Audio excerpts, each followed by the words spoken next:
62ാമത് സംസ്ഥാന സ്കൂൾ കലോത്സവ കിരീടം സ്വന്തമാക്കി കണ്ണൂർ.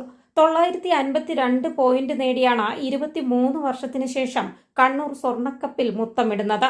ഇത് 4ാം തവണയാണ് കണ്ണൂർ കിരീടം നേടുന്നത്.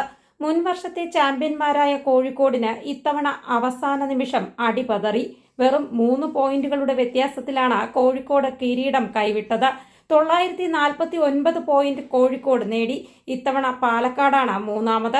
938 പോയിന്റാണ് പാലക്കാട് നേടിയത്.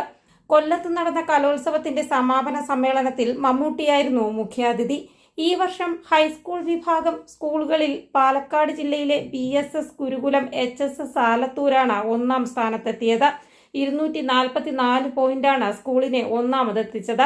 അതേസമയം 64 പോയിന്റുമായി Thiruvananthapuram Vazhuthacaud Carmel higher secondary സ്കൂളാണ് രണ്ടാമത്.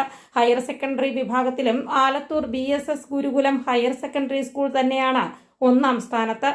143 പോയിന്റ് സ്കൂൾ നേടി. രണ്ടാമത് Mannar NS boys higher secondary സ്കൂളാണ്.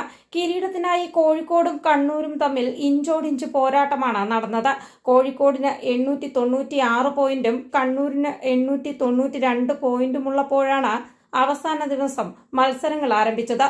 നാടോടി നൃത്തം, പരിചമുട്ട്, വഞ്ചിപ്പാട്ട്, ട്രിപ്പിൾ ജാസ് തുടങ്ങിയ 10 മത്സരങ്ങളുടെ പോയിന്റ് നിലയാണ് കണ്ണൂരിനെ ചാമ്പ്യൻ ജില്ലയാക്കിയതിൽ നിർണായകമായത്. News desk, India today.